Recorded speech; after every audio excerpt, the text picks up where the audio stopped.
Assalamualaikum warahmatullahi wabarakatuh. Terima kasih, kami dari kelompok 3 ingin memaparkan penjelasan pada bab 6 dengan judul penelitian perilaku kesehatan dan aspek hukum rekam medis serta informed consent. Persepsi perilaku sakit. Dilihat dari perspektif ini, maka penelitian perilaku kesehatan mempunyai manfaat. Yang pertama, manfaat praktis. Hasil penelitian perilaku kesehatan merupakan evaluasi terhadap pengaruh program-program promosi kesehatan pada khususnya dan program kesehatan pada umumnya. Yang kedua, manfaat teoritis. Hasil penelitian perilaku kesehatan merupakan kontribusi ilmiah terhadap pengembangan ilmu perilaku dan promosi kesehatan pada khususnya dan program-program kesehatan pada umumnya. Selanjutnya, ruang lingkup penelitian perilaku kesehatan.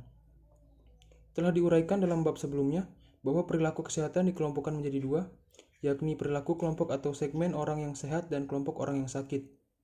Perilaku segmen orang yang sehat adalah bagaimana mereka kelompok yang sehat ini dan meningkatkan kesehatannya.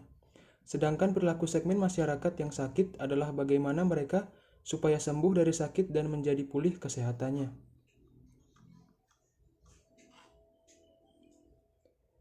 Perilaku petugas kesehatan sebagai pemberi pelayanan atau provider dalam penelitian perilaku penyediaan pelayanan kesehatan ini mencakup dua hal yang penting dan menyangkut kemampuan atau perilaku mereka, yakni A.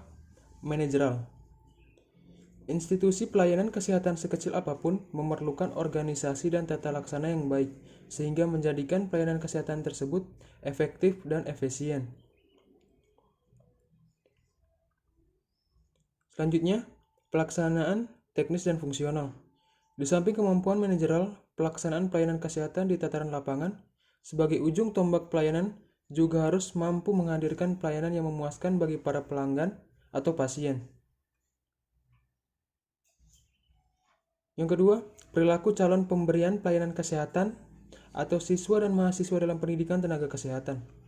Perilaku tenaga kesehatan dalam pelayanan kesehatan tidak serta terbentuk pada saat mereka diangkat atau diputuskan menjadi petugas kesehatan di suatu institut pelayanan kesehatan, misalnya di rumah sakit, puskesmas, atau di klinik bersalin dan sebagainya.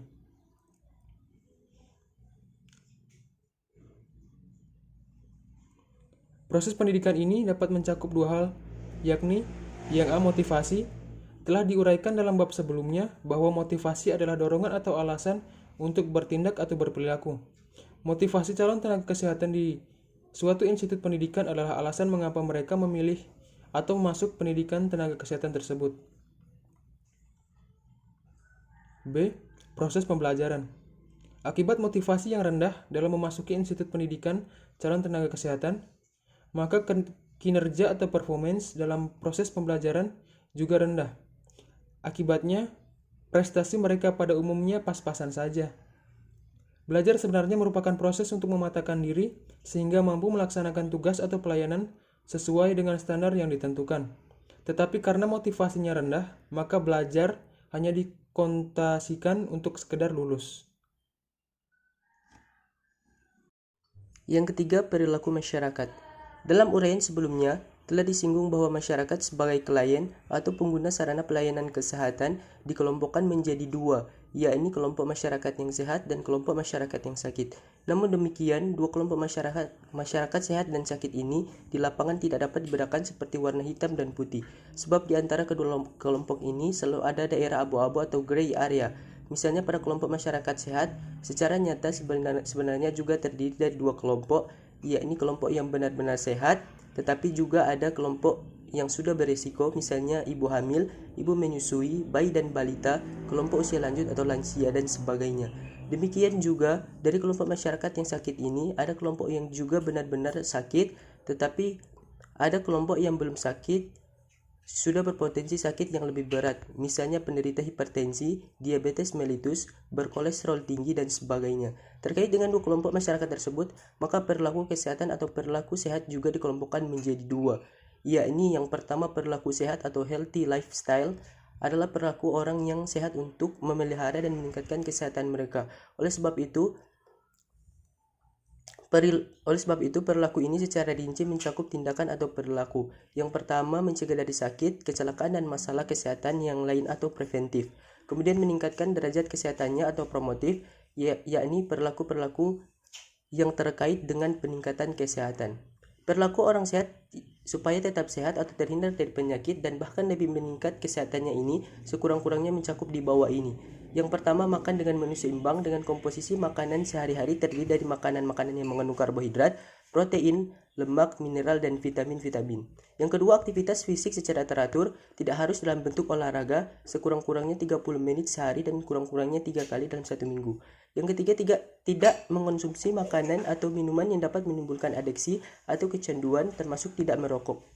Kemudian mengelola stres, bukan menghindari stres. Stres adalah bagian dari hidup manusia sehari-hari dan sulit untuk dihindari. Oleh sebab itu, yang penting bagaimana kita dapat mengelola atau mengatasi stres kita, termasuk bagaimana kita bias mengidentifikasi sumber stres atau stresor. Kemudian menyediakan waktu untuk rekreasi. Rekreasi adalah ibarat membuka jendela pada waktu dalam saat sumpek.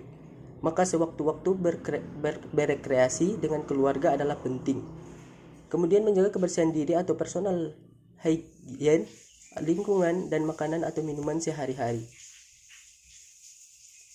Perilaku pencari penyembuhan atau health seeking behavior adalah perilaku kelompok orang yang sakit ini berupaya untuk mencari penyembuhan atau pengobatan guna membebaskan diri dari penyakit tersebut serta mempelore pemulihan kesehatannya.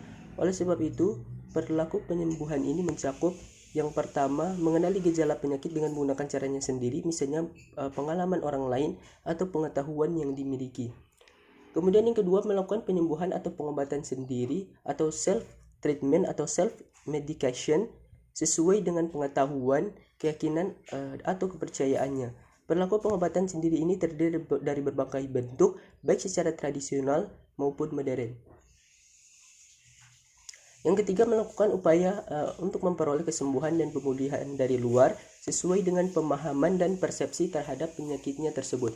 Pilihan-pilihan jenis pelayanan kesehatan tersebut berbeda-beda urutannya. Pilihan pertama, pelayanan kesehatan bagi masyarakat pada umumnya, terutama di pedesaan, adalah pelayanan kesehatan tradisional, yakni dukun atau paranormal kesehatan. Berikut akibat dari proses penyembuhan atau pengobatan semacam ini kadang-kadang berakibat yang lebih buruk atau lebih parah lagi bagi pasien. Setelah gagal ditangani oleh pengobatan tradisional, maka biasanya pasien dibawa ke pelayanan kesehatan modern, baik rumah sakit, puskesmas, atau dokter.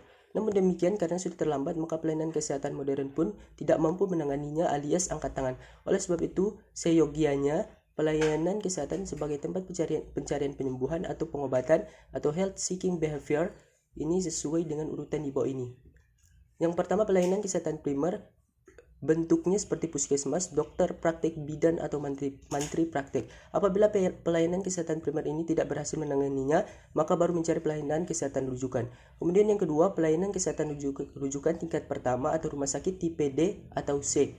Tetapi bagi masyarakat pedesaan di mana bidan praktik atau mantri praktik sebagai tempat pelayanan kesehatan primer, maka dokter praktik atau puskesmas mungkin sebagai pelayanan kesehatan rujukan tingkat pertama ini. Apabila pelayanan kesehatan rujukan pertama ini tidak berhasil menanganinya, maka baru mencari pertolongan pelayanan kesehatan rujukan tingkat 2. Yang ketiga, pelayanan kesehatan rujukan tingkat 2 atau rumah sakit tipe B atau A adalah pelayanan kesehatan rujukan yang mempunyai sarana dan prasarana yang lebih lengkap serta mempunyai tenaga medis maupun paramedis yang lebih ahli.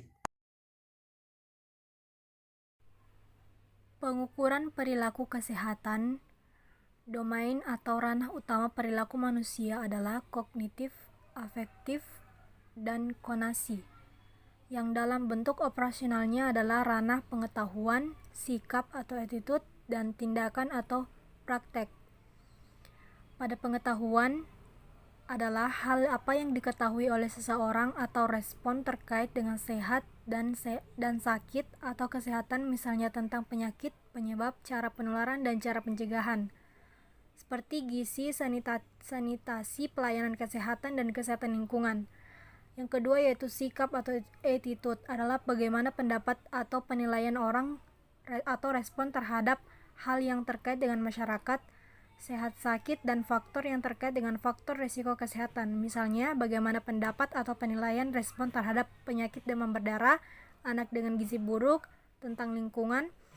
Dan yang ketiga adalah praktek atau tindakan, adalah hal apa yang dilakukan oleh respon terhadap terkait dengan kesehatan atau pencegahan penyakit, cara peningkatan kesehatan, cara memperoleh pengobatan yang tepat, dan sebagainya. Yang kedua, nonverbal, seperti pada contoh di atas, di mana kepada seseorang ditayangkan gambar atau sebuah kasus penderitaan kusta, kemudian diamati bagaimana gerakan atau micis orang tersebut adalah mencerminkan sikapnya terhadap kusta. Kriteria pengukuran sikap. Pengukur sikap agak berbeda dengan pengukur pengetahuan, sebab pengukur sikap berarti menggali pendapat atau penilaian orang terhadap objek yang berupa formonen, gejala, kejadian, dan sebagainya, yang kadang-kadang bersifat abstrak. Di bidang kesehatan, misalnya menanyakan sikap terhadap penyakit HIV atau AIDS yang khususnya belum pernah ia lihat. Sebelum menguraikan pengukuran sikap, terlebih dahulu kita lihatkan beberapa konsep tentang sikap yang dapat dijadikan acuan untuk pengukuran sikap, antara lain sebagai berikut. Yang pertama, sikap merupakan tingkatan efektif yang positif atau negatif yang dihubungkan dengan objek.